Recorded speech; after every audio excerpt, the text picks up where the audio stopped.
Battery Tender Global MX-5 Cup presented by B.F. Goodrich, Mark Janes, Nick Yeoman in the broadcast booth, ready for race number 2. And we need to explain, no champagne flowing in Victory Lane yesterday. Tell us why, Nick. Absolutely incredible race 1 on Saturday here at the Mid-Ohio Sports Car Course as 14-year-old Robert Noaker goes from the 15th starting position to win round number 7 in the Battery Tender Global MX-5 Cup presented by B.F. Goodrich Tires.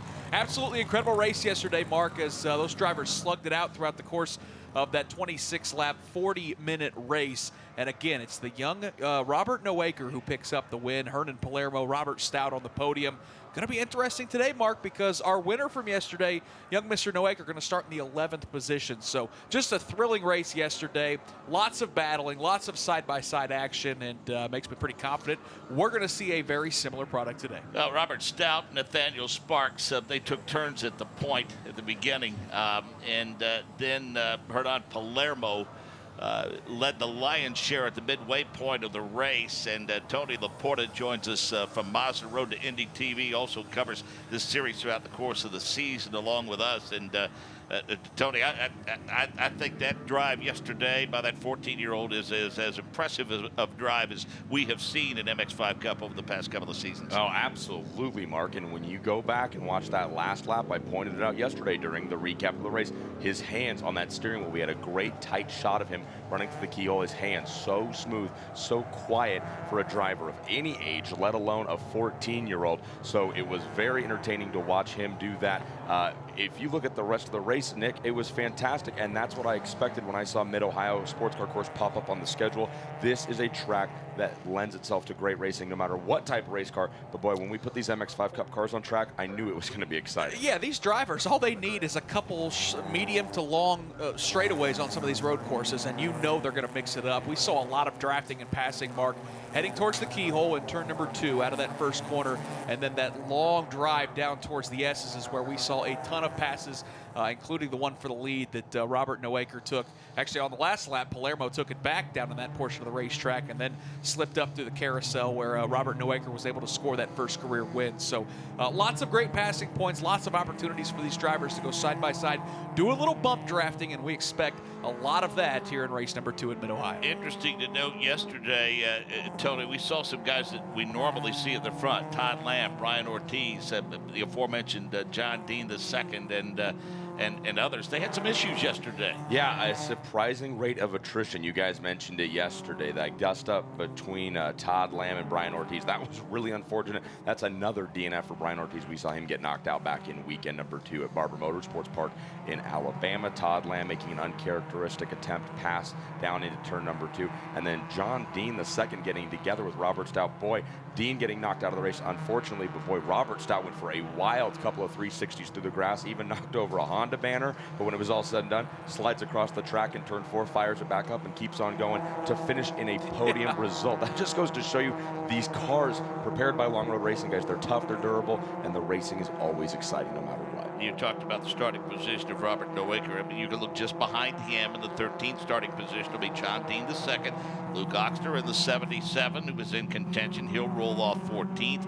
Celine Roland rolls off in 9th. Todd Lamb 8th. Hernan Palermo led a lot of laps yesterday, 7th. So I think we're going to see some guys kind of force the issue early on in terms of improving their track position, hopefully having a shot at the end of the race. Well, and forcing the issue is what kind of put the bullseye on Todd Lamb yesterday, as Brian Ortiz was none too happy with that move down into the keyhole. So we'll see if these guys are a little bit more patient in the first couple laps. I tend to think we're still going to see them slugging it out for the lead. But up front, Mark, it's Nathaniel Sparks, Brian Ortiz on the front row, Joey Bickers and Robert Stout in row number 2. The points leader, Nico Rieger, who got shuffled out towards the end of the race yesterday and ended up with an 8th place finish. He'll start in the 5th spot with Thomas Bernacchi to his outside. Rest of the top 10 will see Palermo, Lamb, Roland, and Zach Lee from the Masters classes. The field roars through the keyhole here, Mark, for the final time. They'll start to accelerate as we are set to go racing here in Mid-Ohio. Ortiz is to your right as they're coming at you on your screen, and Sparks sees the green flag fly, and they'll stay door handle to door handle. A little bender at the start-finish line, which is turn number 3. They fan out the 77 of Oxner among those deciding to head to the grass. They'll go 3 wide, Nick, as they head toward turn number 4, but Sparks is able to hold the lead for now. Yeah, Joey Bickers in that blue car thought about poking it up the inside to make it 3 wide. Thought better of it because he really didn't have enough room down there. Up front, they start to settle out as it looks like Ortiz will grab the top position. Then you've got Robert Stout, who's grabbed the second position. A lot of dust kicked back up as they go 2 by 2 from about 8th or 9th on back. But pretty interesting, Mark, just how quickly up front they got single file here at Mid-Ohio. Obviously, we have our eye on cars like Palermo. He has gained a couple of positions on the start, and we see cars running over the curbing, getting well off the racetrack in an effort to improve positions. And now through about the first 7 or 8, maybe 9, 10 cars, unfolding similar to what we saw yesterday in terms of them getting into single file formation early on here in the race. Yeah, we saw Luke Oxner back there with those bright yellow rims that Tony pointed out yesterday. The only driver in this field to run those. You can see that car from a mile away. He's had an interesting opening lap. There's a good look at Hernan Palermo in that green car, who had such a good run yesterday. Nearly won the event. He's going to have his work cut out for him, running in about the 9th position right now. Leaders, though, Mark, making their way through the keyhole, slugging it out, going side by side for 3rd. That looks like Bernacchi that's moved to the outside, trying to take a spot away from Sparks. Yeah, Bernacchi got into the top 10 a little farther back from him. A couple of signs taken out, and some of the greenery upended here by Todd Lamb. And Lamb, as we mentioned with his struggles yesterday, looking to rebound for a solid start today. Pretty good draft between Ortiz and Stout now, and they fan out about 4 wide behind him as they set up for turn 4. Thomas Bernacchi in that white and orange car continues to take the long way around the racetrack. Now he's got the inside as they snake their way through the S's. Nico Rieger in that black car, our points leader, going side by side with Celine Roland in that Soul Red Mazda car. Then you've got Palermo right there. So far, Mark, the usual suspects up front and starting to charge as Rieger's going to clear Roland, and now Palermo's going to try to pounce. Pretty good battle right there between the 20 and the 87. Roland was able to hold on for a decent finish yesterday despite having some damage to that left rear quarter panel. So they did some body work to that car overnight. Zach Lee is there in that 48 car. That's a 3-car battle. But again, we see them coming off of the carousel, heading toward the main straightaway. They're back to single file racing, and setting the pace continues to be Brian Ortiz with Stout, Sparks, Bernacchi, and Bickers giving chase. The top 5 now working their way through turn number 1. And boy, Tony, this is really exactly the start to the race that Brian Ortiz needed, because as you mentioned, a guy that's capable has won a lot of races in this series, but it's just so up and down in 2018. Absolutely, and no matter what kind of Mazda racing we're talking about, whether it's the Road to Indy or here with the Road to 24 program with the MX-5 Cup, guys, you have to be ready for a fight every single time you go on track. And Brian Ortiz, a guy that's as versed in this series as he is, knows that you have to be ready. And I'll tell you what, guys, I don't think Mazda has any plans of getting into the lawnmower business, but after watching the last 2 weekends of Global MX-5 Cup stuff, I think they could give Honda a run for their money, honestly. Yeah, groundskeepers and sign makers going to be a little busy here at Mid-Ohio over the next couple of days, too. Yeah, we joke about them using every inch of the racetrack. Well, they use even more than that, kicking up a lot of dirt. And as we've seen a couple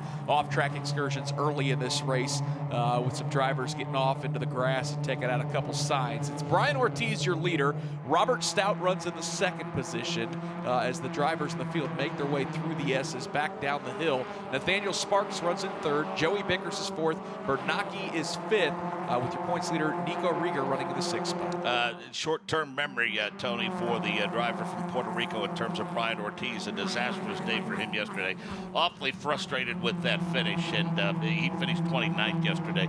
He needs this rebound today for sure. Oh, totally, and you said it perfectly, Mark. It's a short memory, which is what all great race car drivers must possess, and that's exactly how I would describe Brian Ortiz. He's a fantastic race car driver. He's a great guy, and he knows that he can't dwell on what happened yesterday. He's got a great race car. He's got a good attitude. He knows how to get around any track in a Global MX-5 Cup car. So, yeah, I expect Brian Ortiz to be right up there at the front, contend with these guys. He's leading the way right now. Robert Stout coming off a great podium result yesterday. Nathaniel Sparks, who championed from 2 years ago. Joey Bickers had some bad luck yesterday, if we remember. The championship point leader, Nico Rieger. He's another guy, Mark, that when you talk about having a short memory, he falls into into that category. He was running right there in the third position, trying to get second when things got really crazy in the final 3 corners at the end of that last lap yesterday. Falls all the way to finish 8th, so Rieger has to put his head down and get on his horse and ride if he wants to stay on top of the championship fight when we leave Ohio.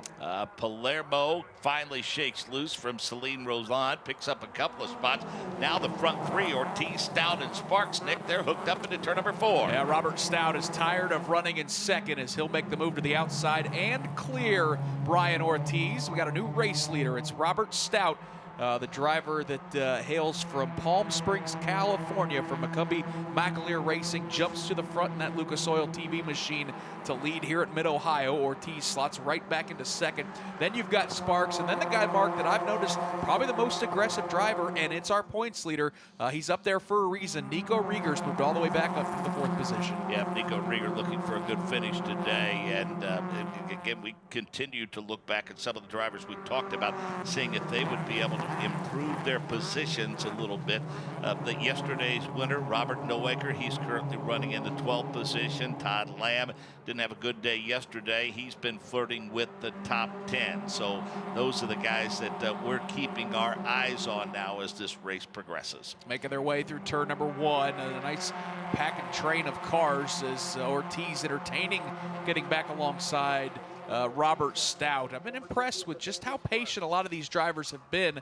And now we see him fan out into turn number 2. Throw that out the window as they nearly go 3 wide. Bickers in that 5th position.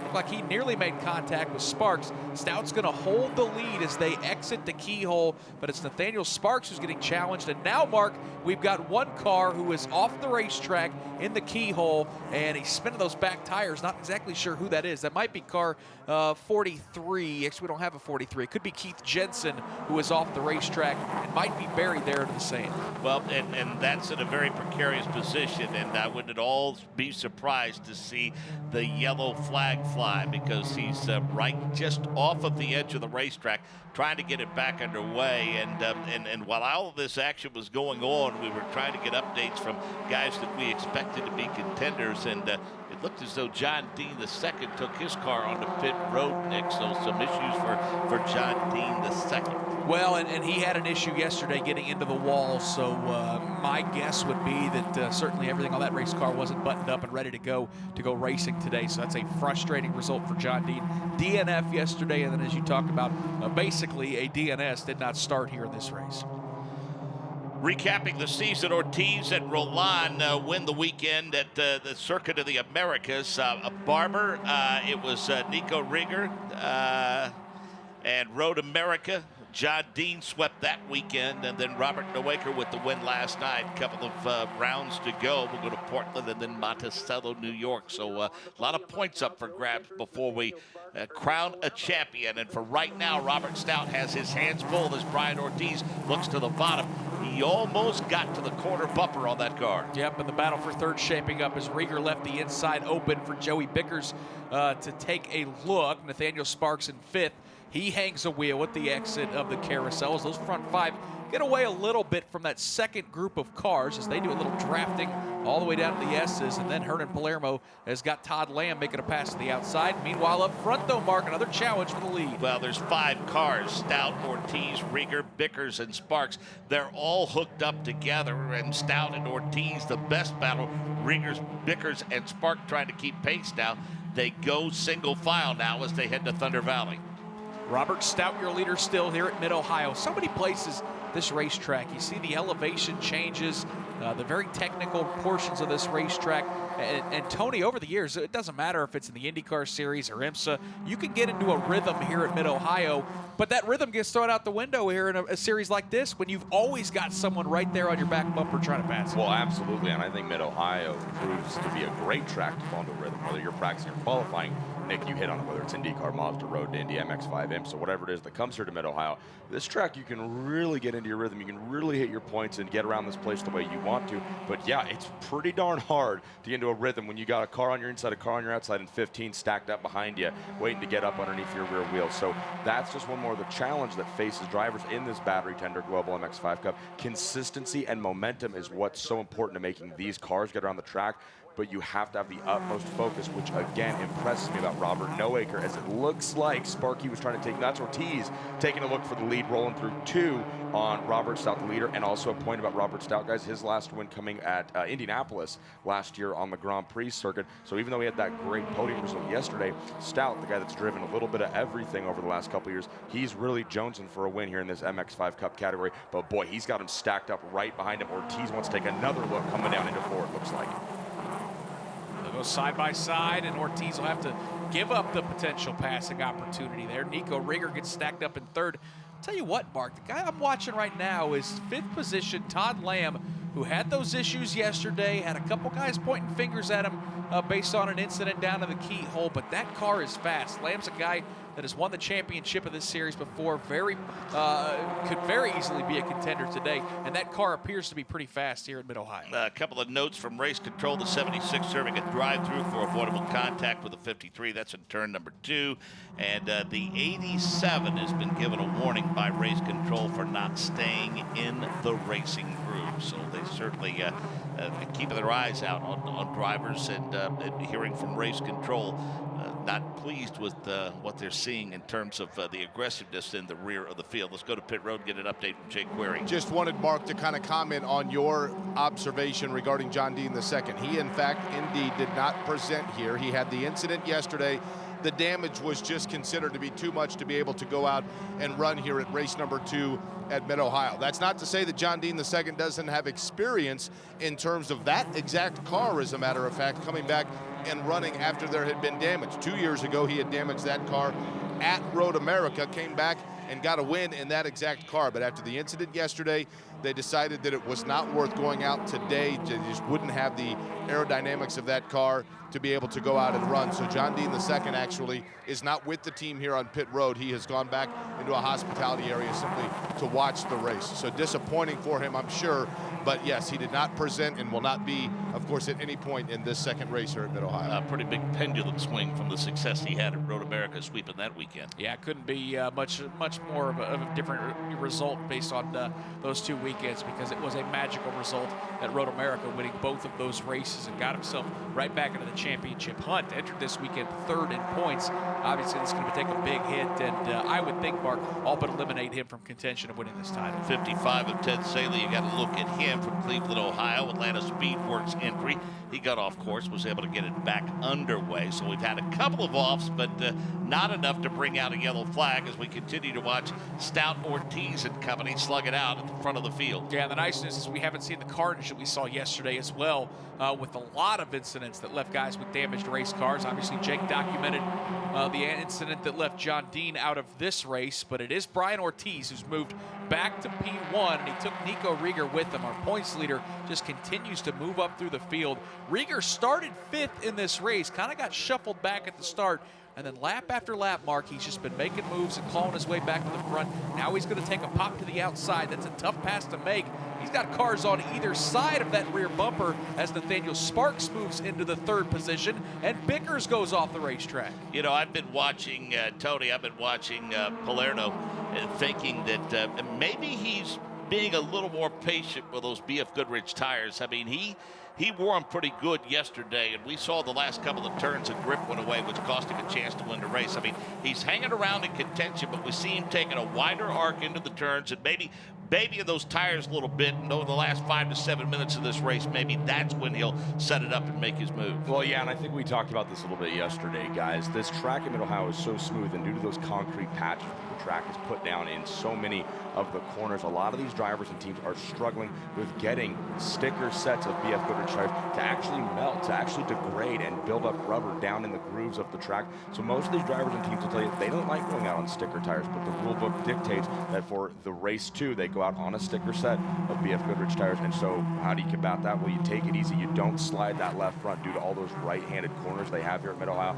And drivers told me on Friday during practice and getting ready for qualifying that it's going to be all about managing your sets of tires, scrubbing them when you get a chance to, putting them through heat cycles when you get a chance to, and saving them. Chaz, the crew chief for Six Sideways Racing, he's a very smart guy. He knows these cars inside and out. He talked to me. He said the winner's going to be the driver that can handle the push, that front end push and slide through the corner the best. So everyone's got the same problem. Everyone's got the same set of troubles. It's just who can handle it the best. And Mark, to your point, saving your BF Goodrich tires and managing them until the very end of the race, that's going to be the key to see who can hold off and get the win, which again just says so much about Robert Nowaker's ability to score that win yesterday. Let's talk about the commitment of BF Goodrich and the tires that they provide, but more beyond that, listed as a presenting sponsor for this series. Yeah, absolutely. The guys at BF Goodrich do a fantastic job not only financially backing the Battery Tender Global MX-5 Cup, but they bring a fantastic racing tire to each and every event, whether it was the rain race that we saw to kick off the season at Circuit of the Americas in Austin,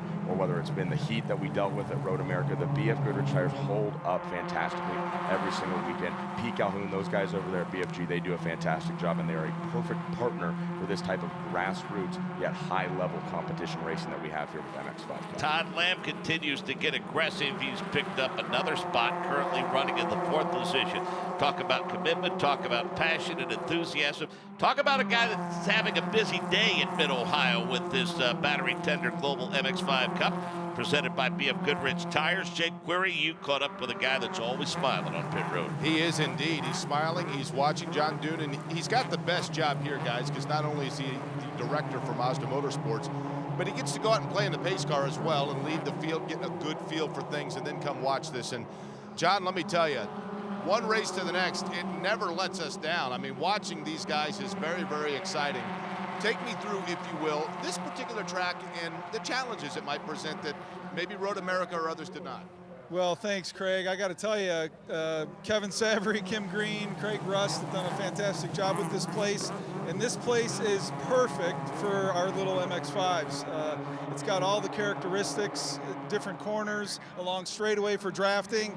That's what makes this show so exciting for the fans. And from IndyCar team owners to drivers to fans up on the keyhole, everyone loves watching the MX-5s run, and we're really proud of the package we have here. You know, obviously a great partnership with BF Goodrich as well. Now, what's interesting is you got a lot of different rubber that is being laid down over the course of the weekend here. We have not had any precipitation to run it off, so this is obviously a pretty rubbered-in track. I realize it was just a pace car in one lap, but how long do you think it takes for these cars to really get the grip because they're laying down their own rubber?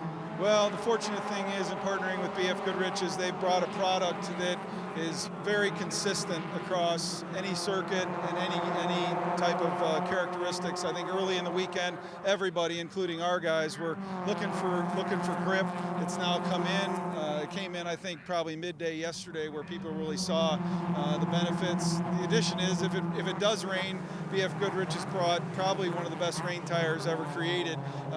It's almost too quick. These guys go so quick in the rain, but really proud of that partnership. Battery Tender is a terrific partner for us. The whole thing comes together and then puts on a great show. It's really satisfying for all of us at Mazda. As we start to reach and approach towards the halfway point here in race number 2, the preparation of Mazda. John, one of the things that I noticed yesterday, the race ends Robert Nowaker at just the age of 14, 9 years after getting in a kart for the first time, gets the win. I look over, you've got sparkling grape juice in Victory Circle. So you were prepared for the situation, but I'll tell you what, very impressive from that young man yesterday, and I think he opened a lot of eyes. Yeah, you're absolutely correct. He showed a lot of maturity there. The thing is he was there with his family, which is great. But you're right. I mean, from the Mazda Road to Indy to the Mazda Road to 24, we've tried to do things right with proper driver training, PR training, even down to the sparkling grape juice. We want to do it right. We want to teach these drivers what it takes to get to the top, whether that's in sports car racing or in the case of the Mazda Road to Indy, all the way to the Verizon IndyCar Series. Lastly, John Doonan, director of Mazda Motorsports, let me ask you, when you come to a track like this, and we have the same at Road America, when you have multiple bills, I see a lot of fans that maybe were, for the first time, experiencing the MX-5 that say, man, this is unbelievable. And they love the competition, the side-by-side nature of it. What does it do for Mazda and for your brand to be able to partner with the different series and be part of a billing that allows the exposure to what it is you guys are putting on? There's no question the alignment with IndyCar has been a massive benefit for Mazda.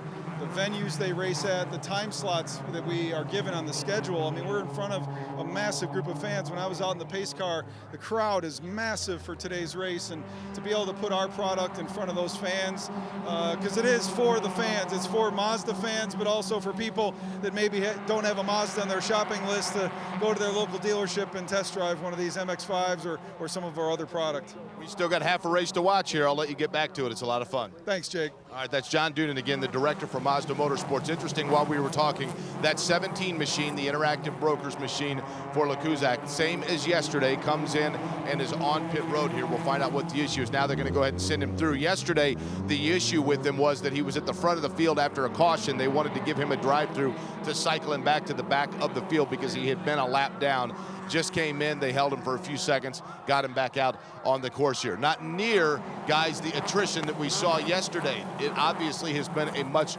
cleaner race. 22 minutes does not a race make, so we might be speaking a little bit too early, but at this point yesterday, we had already seen a half dozen cars that had some sort of an issue in the attrition that we are not seeing here in this second Mazda MX-5 Cup race. I do need to clean up that incident earlier between the 55 of Ted Saley and the 56 of Alec Walensky. Walensky was penalized and ordered to serve a drive-through for contact between those two. We saw Saley go off course as a result. Up front, it's Nathaniel Sparks, who just took over the race lead. He was the pole sitter for this event. Has spent much of the day in the top 5. Just made a nice pass around Brian Ortiz. Then Nico Reger's got the 3rd position held down. A little door banging between he and Todd Lamb, it looked like, through the S's. Lamb sits in 4th. Then you've got Robert Stout in 5th. Hernan Palermo is in 6th. About a 12-car breakaway down the front straightaway as we've got 22 minutes to go, Mark, here in Mid-Ohio. Who's up to 8th? I noticed that, yes. Yesterday's winner has worked his way up to 8th. And I see Palermo getting a little aggressive, about 5 spots back now. He's starting to work his way into contention, and it looks like those two may try to hook up a little bit as Ortiz and Reger give hints of going side by side through the keyhole. That sorts out in favor of Nathaniel Sparks. They'll do a little drafting heading down to the S's. This is the best passing part on the racetrack. You can gather a lot of speed. And Tony, this is where we start to see him fan out. Todd Lamb's going to use the inside. Yeah, Nathaniel Sparks has got a full field of very hungry MX-5 Cup drivers stacked up right behind him. Brian Ortiz, Nico Reger, Todd Lamb, all ready to bring the fight to him as they unwind out of 4 through 5 up through this very undulating and roller coaster-ish part of the backside of Mid-Ohio Sports Car Course. Quick note, guys, Zach Lee is currently running in the 7th position right now, as you guys hit on yesterday's winner, Robert Noaker, right behind him in 8th. Couple cars off the track on the backside, but Zach Lee, I saw him yesterday at the end of IndyCar qualifying as Rossi was picking up his P1 award. Zach Lee looks at me and goes, "Man, I love being here with IndyCars." And I said, I go, it's pretty fun, isn't it, man? And he goes, you know what? If I could get a top 5 in an MX-5 Cup race, I'd probably retire. That'd be a dream come true. And that's just, again, it goes to show you, one, how difficult it is. Zach Lee's okay with just getting a top 5, and it shows you, like John was talking about, how much fun these weekends are joining IndyCar with the MX-5 Cup. These drivers and teams absolutely love being here, a part of these big weekends, guys. Michael Dinan with a spin in that 69 machine, and boy, that was a very, very, very close call. Schmidt in that 9 did all he could to avoid him going well off the racetrack. I don't know how he didn't get at least a small piece of him anyway. Pretty quick reaction time. May be able to get a credit card in between those 2 cars. That was about it. That was very nearly a big incident down there on the S's. That's a part of the racetrack that Tony talked about. A roller coaster type as the elevation changes, going up the hill, back down the hill, also having to turn left and right. And it's also where you're going to see lots of race fans make their way here to Mid-Ohio, as Doonan talked about. John Doonan, there are already a lot of fans that are packing the hillsides here to watch this race.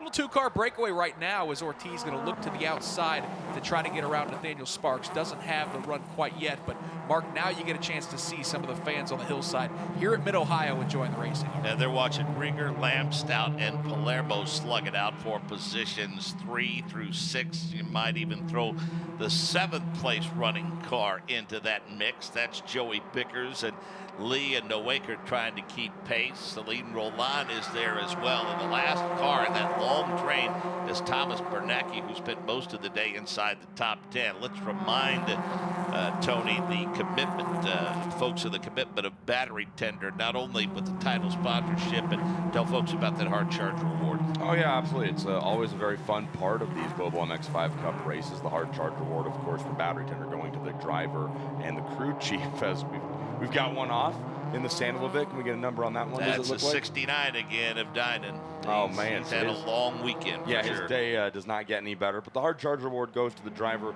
who qualifies and then passes the most cars under green flag conditions. Again, it's determined by your starting position in the race and how many cars you pass and where you finish at the end of the race. $1,000 goes to the driver and $1,000 goes towards the crew chief. And I'll tell you what, if there was ever an easier, quick way to make $1,000 as a crew chief, I don't know what it is. But it's a great way to kind of reward these drivers for putting on entertaining racing and passing tons and tons of cars. So yeah, Battery Tender, the Prelic family, an incredible partner for Global MX-5 Cup racing. Let's head to pit road, get an update from Jay Query. This race began under really spectacular weather conditions, 73 degrees, the ambient temperature. And there were clouds in the sky, but the sun was essentially impeded. Now, that is not necessarily the case now. There's no threat of any sort of precipitation, but some of the larger clouds here starting to kind of block that sun a little bit, and when that happens, the temperature does cool. Now, there is a pretty noticeable breeze that is coming from the west side of the track and across the way. That means that when they go into the keyhole, for example, they have a little bit of a push of a wind and as well coming at them as they make their way down the main straight. Again, I don't know if that necessarily will factor in, but I think that it's possible that they have a little bit trickier in terms of the weather conditions and track conditions than what we saw at the outset of this race some 27 minutes ago.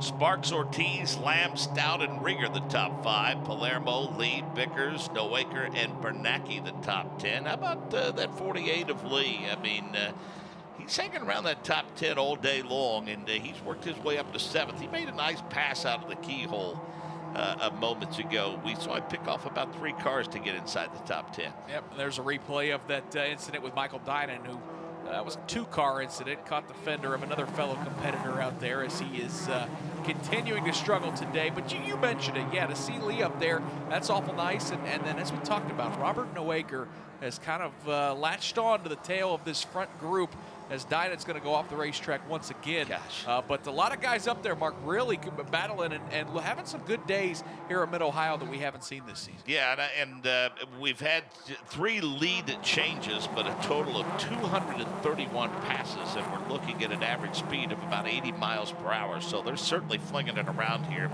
I've just been impressed with what's going on behind Sparks and Ortiz. They're not driving with the rearview mirror much, Nick. I mean, those guys have their focus dialed in on one another, and it's been a pretty good battle between Sparks and Ortiz, while Lamb, Stout, Rieger, Vickers, Palermo, and others mix it up behind them. Yeah, for those guys, I mean, it becomes a chess match, doesn't it? Because you kind of got to pick and choose your spots as to when you want to make a move. But not just that, is Mark, you've got to have a little bit of help. You've got to have someone that can latch onto the back of that car and push you down into turn 2, the keyhole, or certainly down to the S's. If you want to make passes here, we can see them get alongside each other very easily in these MX-5 cars. But if you're going to pull off some passes, you're going to have some help. And I think as we go a little bit closer to the final few laps, still 16 and a half minutes to go, so we've got a little bit more racing to go here at Mid-Ohio. If you're going to pull off a last lap pass, I think it's pretty tough to try to pull it off all on your own. Yeah, and I think, you go back and you look at what you have in your database in terms of what happened at the end of the race yesterday, especially off the final couple of corners. You hope that leader, you can force him into maybe working those BF Goodrich tires over a little bit, get him loose, and then take advantage of it and get to victory lane the way Nowaker did, stealing one in the last couple of turns. Let's go back to pit road for an update from Jake Query. Guys, Mitch Wright came in. He was the car that was involved in that situation with Michael Dynan, and as a result of it, it basically bent in the fender, if you will, for lack of a better word, on that front left side, and that was starting to rub up against the front left BF Goodrich tire. So he came in, and they had to do the proverbial pull it back just to make sure that none of that machine was actually giving him tire rub. Wright came in. They managed to get that freed up just a little bit and send him back out. But as a result, that number 27 machine now, which is coming its way back on to pit road, just as I say it. As a matter of, no, I take that back. That's Michael Dinan that's coming in as well, the other half of that incident. So Mitch Wright is back there. He's at the back of the field now as a result of that. And now Michael Dinan, who yesterday did not make it to the end of the race due to some balance issues, has brought that 69 machine in as well. Rieger appears to be suggesting that enough's enough, Nick.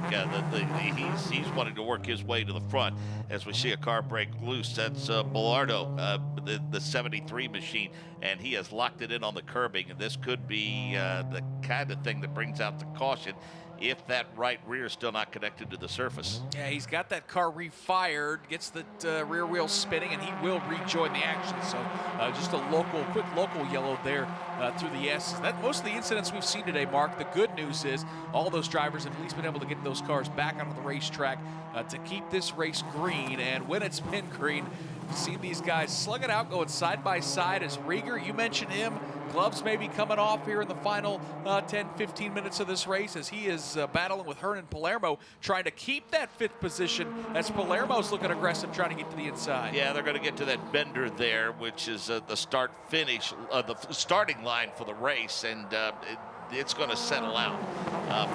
And we say that, now we see it continue side by side into the turn. Actually sneaking up and grabbing that spot is Joey Bickers. So that was Bickers and Palermo. Bickers in the 34. They went side by side into turn number 4. Yeah, and Joey Bickers, another one of those drivers from Moore Park, California, that's looking to rebound after a tough day yesterday. Started on the front row, got caught up in an incident down to the keyhole. Has a fast race car. You wouldn't start on the front row if you didn't have a really, really fast machine. So certainly we'll see if he can get that car up front. Now we're getting an opportunity, Mark, to look at the incident involving Charlie Bilardo there in the S's, battling with that 55 machine of Ted Salee. Yep, just didn't give him much room, did he? I mean, but that's not the ideal place to be sticking that nose into the inside. There's just not a lot of room there. That's not a racing group move for sure. Yeah, a lot of places on this racetrack you can go side by side. The S's is awful tough. There's got to be a little bit of give and take if you're going to pull off passes like that. And right there, this racetrack funneled in a little too much for those two guys to go side by side. Tony, it's interesting to note how this race has unfolded. I mean, we had all kinds of carnage early and throughout the race, and by and large, with the exception of a couple of offs and maybe some contact here and there, much cleaner race, at least so far. That may change over the last handful of laps. No, absolutely. It's been a tale of two very different races, and I referenced him in Toronto, but I have to bring him up again, as my good friend Chris Wheeler would say. This one's been clean and green all the way from the start, and it certainly has. It's been green. I don't know if it's been completely clean. Yeah, you have seen some single car or two car instances, but the best part is hasn't resulted in a full course yellow. We're still off in racing, but boy, while it took a little while to heat up on track yesterday, it hasn't taken that much time at all. It's been side by side. They're 3 wide right there going through 4. It's been like this pretty much the entire race, guys. They're out there having a lot of fun towards the end of this one. Todd Lamb, door handle to door handle with 2 different cars. Oh, and Palermo goes off the racetrack. He was the one on the outside as they were kind of pinballing Lamb around there through the S's. And Palermo, it looks like he might have got on the gas a little too hard on the downhill portion of the S's, and the rear end of that car stepped out. Again, he was one of those drivers battling 3 wide, and our driver marked it stood on the 2nd step of the podium yesterday. Gonna take a full course yellow to try to duplicate that today, because Palermo's shaking all the way outside of the top 15 with that incident. Yeah, a lot of cars passed him. He was trying to get his way into the top 5. He was running 7th when that incident occurred, and a guy that was a contender with a podium finish. Nick, here's a look at the replay. Yeah, and Tony set it up pretty well as they were starting to go 3 wide here. Robert Stout in that red, white, and blue car, he clears them. It was an aggressive move to the inside for Palermo through turn number 4 to make it 3 wide. And this is where Todd Lamb kind of got stuck in the middle. He gets bounced off of Palermo there. And then as they crest the hill and go through turn 5, Mark simply ran out of racetrack. Yeah. You just can't go 3 wide through that part of the track. No, and there's no grip up there either. And what's up there is dirty. I mean, it's rubber from the other series and whatnot. There's a lot of dirt and a lot of dust because drivers get off the track up in that area. And just a perfect storm led to an opportunity to win. To go away for Hernan Palermo. So that's a tough break for Hernan Palermo, the driver for Slipstream Performance from Houston, Texas. Gets shuffled out of the mix as he completes lapping all the way back to 17th, Mark. He's fallen, so that's a tough break for him. Tony, let's talk about, 3 titles are up for grabs, but now we don't say necessarily $290,000 in prize money. It's more listed as support. And explain the difference between out prize money and support. Yeah, of course. It's a $200,000 championship check going to our winner in the MX-5 Cup Championship category, and then it was as well as last year when it's a $50,000 purse, well, not purse, $50,000 prize partnership to support the Rookie of the Year in moving towards the next season. Robert Stout was your guy last year. He wins Rookie of the Year. $50,000 goes into his proverbial racing pocket, and he uses that to come back and race with an even bigger program here in 2018. So it's prize money, but it is support. It's Mazda's making sure that these drivers can continue to race. That's really how all their programs work, whether it's the Road to 24 here or the Mazda Road to Indy. It's not like Mazda's writing a check or handing over 200 grand in cash and saying, all right, go have fun with this. It's them saying, hey, we accept the fact that you've got great talent. We want to reward that, but most of all, we want to see you in a race car. And all these race car drivers, that's exactly how they feel. So John Doonan, Kyle Kimball, the guys at Mazda, they're writing these checks. They're saying, we want to see you in a car next year, and that is what they've done. Patrick Gallagher, your champion from last year in this category, he's taken that money, and he's racing in the IMSA Continental Tire Sports Car Challenge. As Nathaniel Sparks explores track limits here, guys.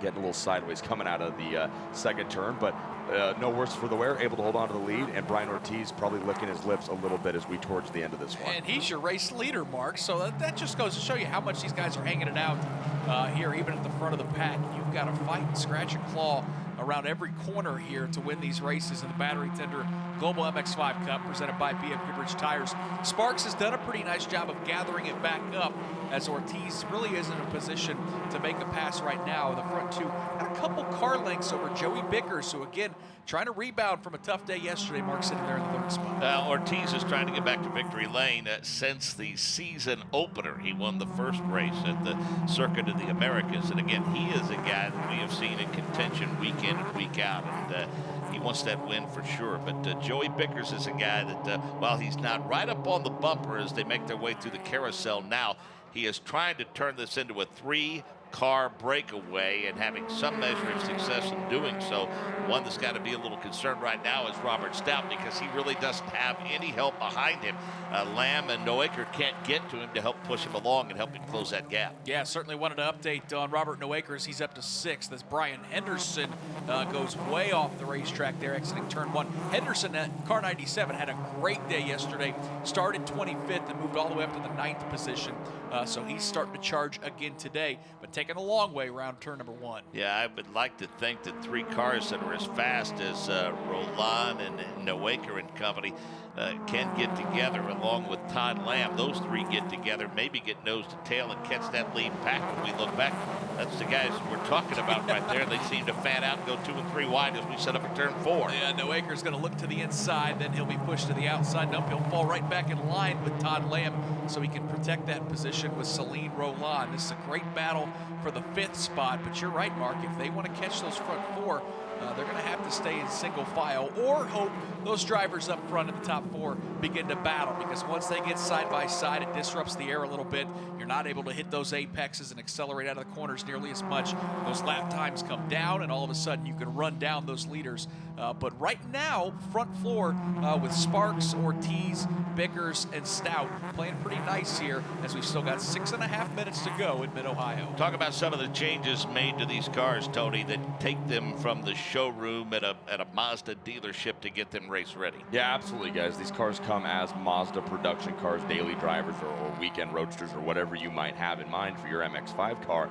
And from the Mazda program, Mazda Motorsports purchases these cars and then sends them down to Statesville, North Carolina. The guys at Long Road Racing, Glenn Long and his team, do an absolutely incredible job. In just under 2.5 weeks, these guys take and they remove and they add roughly 250 parts, and they turn a production vehicle into a legitimate race car. And I know I hit on this a lot, but it's probably my favorite part about these MX-5 Cup cars. That roll cage that you see just behind the windshield that protects these drivers should an incident happen, like when Brian Ortiz got up on his head and flipped at Monterey at the season finale last year. That roll cage that the guys at Long Road Racing put in, that's homologated and accepted by NASA if you're a track day guy. The SCCA, if you're coming out of the last generation of MX-5 Cup racing, SCCA, the former sanctioning body of MX-5, so it's NASA, the SCCA, IMSA, if you want to enter this car into maybe a Continental Tire Sports Car Challenge race, which some teams do, and even the FIA. So those are 4 governing bodies that accept the safety aspects of this car, which I'm hard-pressed to think of another race car that's accepted as globally as the MX-5 Cup car is.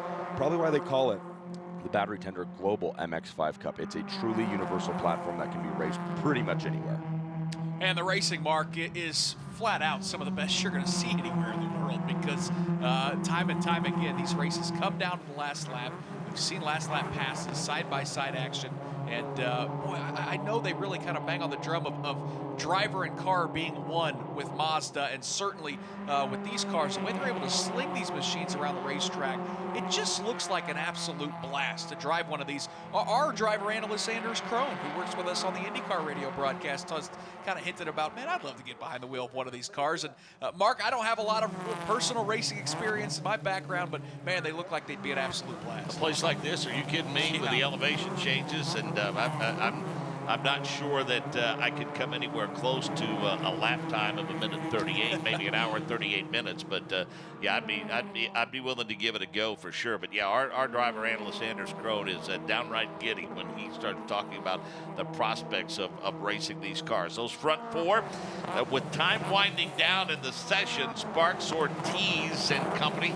That top 4 continues to separate themselves a little bit. That pack behind them, Lamb and Nowaker and Bernanke and company, they just can't seem to catch Sparks, Ortiz, Bickers, and Stout. Those front 4 doing a pretty good job. But as we speak now, it looks as though the 5th place running car of Todd Lamb, who set fast laps several times during this race so far, now suddenly is trying to make it a 5-horse shootout. That's the thing. The front 4 have taken care of each other and really not mixed it up a lot over the last handful of laps. I think that's a testament to just how good Todd Lamb's car and Robert Nowaker, sitting in that 5th and 6th position, that they've been able to gap themselves from that second group. And now Lamb has fully latched on to those front 4, and Nowaker's just a couple car lengths behind. Also nice to see, Mark, I was worried, had a couple lap cars that the leaders were catching, both of those going to pit lane, so we can settle this last 3 minutes here at Mid-Ohio with no lap traffic in front of our leader, Nathaniel Sparks. Yeah, it's a great call by race control to make that move and not have those guys off the pace getting ready to be lapped figure in the outcome of this one. So Sparks, Ortiz, Bickers, Stout, and Lamb, the top 5. And they race their way, starting to fan out now 3 wide as they head toward the keyhole. Wow, Brian Ortiz takes the long way around the keyhole. He grabbed the lead. Is he going to be able to keep it, though? He'll go side by side with Nathaniel Sparks. Question is, Mark, who is 3rd place Bickers going to line up with, as they are door handle to door handle, Ortiz and Sparks battling for the lead. Setting up for turn number 4 to the right of your screen. That's the 4 of Ortiz popping into view at the bottom. That's Bickers. They go 3 wide, and it looks like Joey Bickers is going to grab the lead. Question is, can he hold on to it? The number 4 machine steps out a little bit. It washes out a bit as he loses grip, so Ortiz trying to gather it back in now. So how about Joey Bickers in that 34 machine? He now leads Ortiz and company under the Honda bridge. Yeah, the answer to that question, he wasn't going to work with either one of those drivers as he found a lane to the inside, headed to the S's, and took advantage, passing both of those drivers, moving into the top spot. Now Ortiz, he's not done. He tucks right up behind the rear bumper of that number 34 machine. Sparks has been kicked back to the 3rd spot. Todd Lamb looking a little racy as he's now moved into the 4th spot around Robert Stout as the leaders make their way through the carousel. We are seeing dirt and dust fly up in areas that we don't normally see it fly up, because these guys are really getting after it, and they'll really get after it now as they see the white flag, Nick. 1 to go here at Mid-Ohio in the Battery Tender Global MX-5 Cup. Here in Lexington, Ohio, Joey Bickers is your leader. Just took the lead for the first time moments ago as he's got Ortiz and Sparks tucked right up behind him. It's about a 7 or 8 car pack headed to the keyhole. Luke Oxter not content with that 9th place. He popped out behind Roland, just behind them as they set up for the keyhole. He wants another spot. We'll see if he can grab more than that. Bickers leads the freight train as we see Oxter fly off the course at the exit of the keyhole. Right now through turn number 3, they're single file through the top 6. They start to fan out into turn number 4. Ortiz to the high side brings Todd Lamb with him. He got that push from Nathaniel Sparks that puts him into P1. Sparky's going to look to the outside and try to take that lead himself. He'll run out of racetrack through turn number 4. He'll get right back in line ahead of Bickers, but it's Ortiz, the leader, back down the hill through turn 6. Yep, they clear the high on the bridge now, and Ortiz going to lead them into Thunder Valley. He picks up the lead by about a half a car length, and we'll see if Sparks has anything for him. The 84 of Lamb sees Noaker all over his rear bumper. They exit Thunder Valley now, and it's going to be a battle to the finish as they head toward the carousel. It's been Ortiz and Sparks up front for the majority of this race. Sparks is going to look to the outside as they set up for the carousel. He's got a nice run. He's right there, but he's got the outside line, and that's not the advantage. He'll get right on the back bumper of Ortiz. A little beating and banging out of the final corner. It's not going to be enough. The driver from Puerto Rico, Brian Ortiz, picks up the win here at Mid-Ohio in the Battery Tender Global MX-5 Cup presented by BF Goodrich Tires. Mark Janes, what a final lap, and what a job by Ortiz to hang on and pick up this victory. Finished 29th yesterday, Nick. I mean, that's a huge rebound for Brian Ortiz, and as we mentioned, it's been a long, long time since he visited Victory Lane. He got the season off to a great start with his win at COTA and hasn't been to Victory Lane since then. So that's going to be a very, very happy young driver when he pulls in. And you all heard the frustration yesterday when he got out of that race car, was not happy with the way that day ended, and he came back with a vengeance today and drove a great race and got to Victory Lane. Tony, this was honestly the best case scenario, perfect ending to the weekend for Brian Ortiz, because as Mark talked about it, he was not just upset, he was angry yesterday at how that all went down down in the keyhole with Todd Lamb. Boy, to bounce back and pick up a win. What a turn of events for him. Yeah, you're heck right. He was angry after that result yesterday after the DNF, and he should be angry because this means the world to him. He loves this type of racing. He loves coming over here to the States, and he loves racing these global MX-5 Cup cars. So to see Brian Ortiz back up that win in the first round of the season back in Austin, Texas with a win here following the DNF yesterday, it just shows you guys, again, how tough the competition is here in Global MX-5 Cup, and you guys said it yesterday, to expect the unexpected. Noaker scores his first win ever yesterday. Ortiz scores his second win of the season here today. Penultimate weekend of the 2018 season is coming up in Portland in just a few weeks over Labor Day. But guys, Mid-Ohio did exactly what I expected it to. It provided fantastic racing and a really fun weekend. Mark, we just saw a shot of the fans saluting Brian Ortiz. I think they like what they saw here in MX-5. I don't know how you couldn't. I mean, we talk about it frequently in terms of how enjoyable these races are to call, and just, you know, they race each other aggressively, cleanly though. Ortiz, Sparks, Bickers, Stout, all of those guys took turns at the front. Todd Lamb, another guy who had an off day yesterday, comes home with a top 5. A great weekend for the kid. Robert Noaker, he finishes 6th today. Bernacki and Roland there in the top 10, along with Luke Oxter and Zach Lee. But no, it's a relatively inexpensive form of racing. It's a great start to a career. And bottom line is this: it's entertaining for the drivers, for the teams, and for the fans alike. I've become a fan of this form of racing for sure. I was going to say, it's pretty entertaining for us too in the booth as well, as we've really had a blast calling these races because they've been just so darn competitive. Again, it's Brian Ortiz who picks up the victory here at Mid-Ohio. And Mark, I looked at timing and scoring. You know, one of the things that I don't think either one of us picked up on, Nico Rieger, the points leader, slipped all the way back to 23rd in this race. So all of a sudden, in terms of the points championship, we'll see how this all shakes out. But it's all of a sudden going to be a bad weekend, as he had a podium potential yesterday, got shook out in the final lap, and followed all the way back to the 8th position. Takes an even bigger hit today. So Rieger was looking good in this championship. Now with some other drivers making some moves, we may have a pretty good title chase on our hands headed to Portland, which Tony mentioned, September 1st and 2nd, rounds 9 and 10 in this championship. Well, let's not forget, it's been a disastrous weekend for John Dean II. Yeah. He was just behind Ortiz.